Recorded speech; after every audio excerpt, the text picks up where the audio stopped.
आपको बता दें, दिल्ली में खबर है पंडित दीनदयाल उपाध्याय की जयंती आज है। बीजेपी मुख्यालय में श्रद्धांजलि देंगे जेपी नड्डा। बीजेपी के राष्ट्रीय अध्यक्ष जेपी नड्डा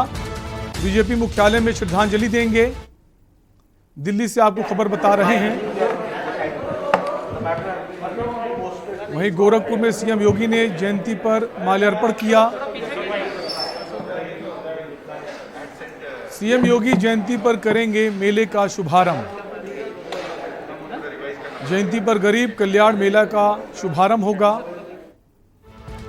पंडित दीनदयाल उपाध्याय की जयंती है आज, जिसको लेकर तमाम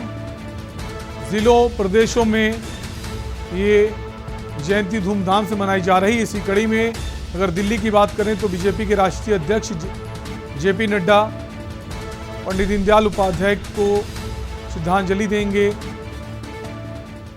ये दिल्ली के बीजेपी मुख्यालय की तस्वीरें हम आपको दिखा रहे हैं, जहां पर भारतीय जनता पार्टी के राष्ट्रीय अध्यक्ष जेपी नड्डा मौजूद हैं और पंडित दीनदयाल की जयंती को भव्य मनाने की तैयारी है। और दूसरी तस्वीर में आप देख सकते हैं सीएम योगी आदित्यनाथ मौजूद हैं, जो गोरखपुर पहुंचे हैं और वहां भी पंडित दीनदयाल उपाध्याय की जयंती को धूमधाम से मनाया जा रहा है और उन्होंने मूर्ति पर उनकी माल्यार्पण भी किया है। आज पंडित दीनदयाल की मूर्ति पर हम सब लोग माल्यार्पण किया।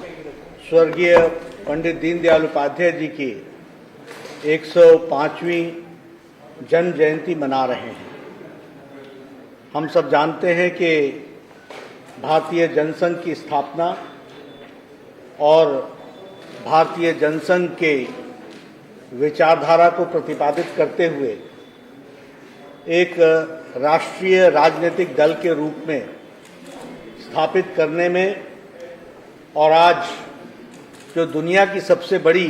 राजनीतिक दल के रूप में उभर करके भारतीय जनता पार्टी आई है, उसके नींव को रखने वाले हमारे पंडित दीनदयाल उपाध्याय जी थे। हम सब लोग जानते हैं कि जब जनसंघ की स्थापना हुई एक राजनीतिक दल के रूप में, तो वह उसके प्रथम महामंत्री के रूप में उन्होंने काम किया। जहां तक पंडित दीनदयाल उपाध्याय जी के व्यक्तित्व का सवाल है, एक बहुत ही उत्तम कोटि के विद्यार्थी, विद्या में पारंगत, समाज के प्रति संवेदनशील और समाज के प्रति समर्पित और प्रखर वक्ता के रूप में हम सब लोग जानते हैं। उनके जीवन में बहुत ही कठिनाई के साथ अपना जीवन यापन करते हुए और परिवार का प्यार पाते हुए उन्होंने शिक्षा ली और एक उच्च कोटि के विद्यार्थी के रूप में वो आगे आए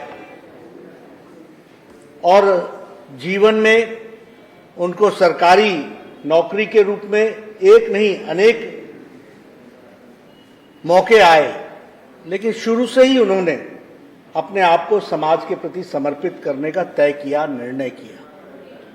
और भारतीय जनसंघ के संस्थापन के समय वो महामंत्री बने और लंबे समय तक वो महामंत्री के रूप में उन्होंने काम किया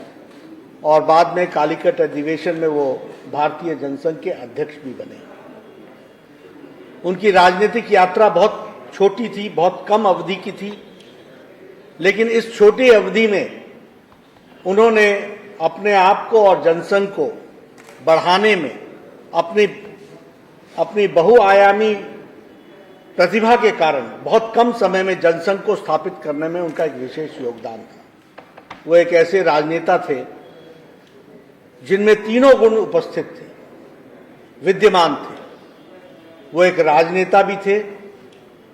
वो एक संगठक भी थे और वो एक विचारक भी थे। अगर हम राजनेता के रूप में उनको देखें तो हमारे को ध्यान में आता है कि 1951 की स्थापना जनसंघ की होने के बाद बहुत ही कम अवधि में भारत की संसद में डॉक्टर श्यामा प्रसाद मुखर्जी के नेतृत्व में भारतीय जनसंघ को एक स्थान दिलाने का काम, एक प्रमुख विपक्ष काम में उनका एक बहुत बड़ा योगदान था। अगर हम संगठक के रूप में उनको देखें तो बहुत कम समय में उन्होंने भारतीय जनसंघ को एक अखिल भारतीय रूप देने में वो सफल हुए थे। और अगर हम विचारक के रूप में देखें तो हम देखते हैं कि एकात्म मानववाद का प्रतिपादन करने वाले और भारतीय जनसंघ को एक विचारधारा के साथ जोड़ते हुए एक विचार यात्रा की तरफ आगे बढ़ाने में उनका विशेष योगदान था। अगर हम बात करें एकात्म मानववाद की तो हम कह सकते हैं कि आज उसी यात्रा को आगे बढ़ाते हुए उसका अनफोल्डमेंट करते हुए भारतीय जनता पार्टी आज अग्रसर प्रधानमंत्री मोदी जी के नेतृत्व में हो रही है। यदि आपको याद होगा, जब पहल जनता पार्टी की सरकारें बनी जिसमें जनसंघ का बहुत बड़ा योगदान था और बाद में विशुद्ध भारतीय जनता पार्टी की सरकार बनी, तो उसमें एकात्म मानववाद की यात्रा का अनफोल्डमेंट होते हुए अंत्योदय आया और उसी अंत्योदय को आगे बढ़ाते हुए आदरणीय प्रधानमंत्री जी के नेतृत्व में सबका साथ, सबका विकास, सबका विश्वास और उसके साथ साथ सबका प्रयास ये आगे बढ़ा। और हम सब लोग जानते हैं कि फिर चाहे आर्थिक विषय हो चाहे सामाजिक विषय हो, दोनों ही विषयों में, और चाहे वो सोशल सेक्टर के में अपना योगदान का विषय हो, सभी विषयों में प्रधानमंत्री जी की योजनाएं उसका प्रेरणा स्रोत एकात्म मानववाद रहा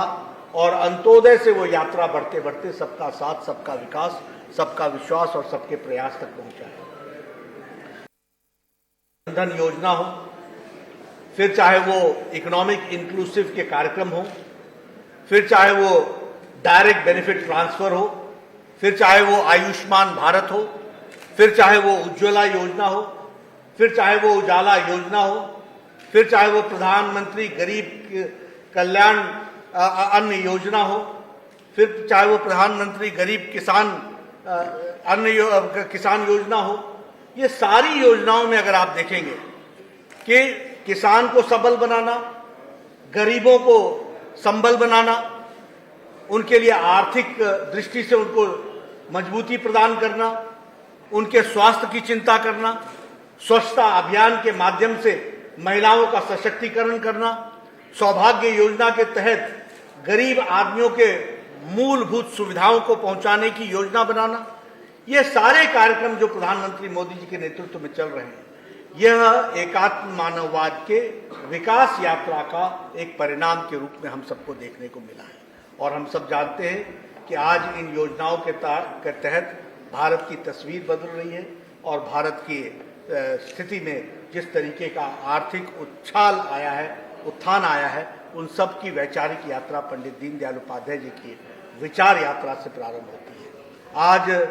हम लोग सभी बूथों पर उनका कार्यक्रम कर रहे हैं और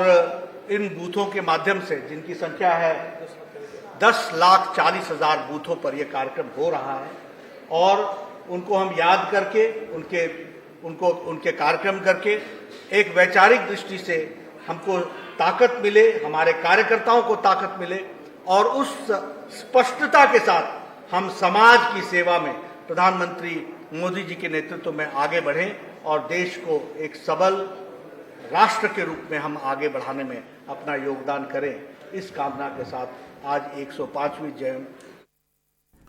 तो पंडित दीनदयाल उपाध्याय की जयंती को बहुत ही धूमधाम से मनाया जा रहा है। आप सुन रहे थे बीजेपी के राष्ट्रीय अध्यक्ष जेपी नड्डा को, जिनका कहना है कि जो पंडित दीनदयाल उपाध्याय के जो विचार थे उनको आगे रखने का काम भारतीय जनता पार्टी कर रही है। उनके बारे में उन्होंने ये भी कहा कि वो जो हैं उनके जो संगठन को लेकर जो उनका तरीका था, संगठन को बढ़ाने में उन्होंने जो काम किया वो अद्वितीय था। इसके अलावा वैचारिक रूप से अगर देखें तो उनके जो विचार थे वो आज के वक्त में बहुत सफल हैं। तो उनके विचारों को आगे बढ़ाने को लेकर बीजेपी प्रतिबद्ध है और तमाम सारी जो योजनाएं बीजेपी की चल रही हैं इस वक्त वर्तमान में, उन योजनाओं का सीधा फ़ायदा जनता को पहुंच रहा है। और ये कोशिश थी, एक विचार था पंडित दीनदयाल उपाध्याय का, जिसको लेकर बीजेपी पूरी तरह से प्रतिबद्ध है। और बात करेंगे, खबर है राजस्थान की, जहां जयपुर में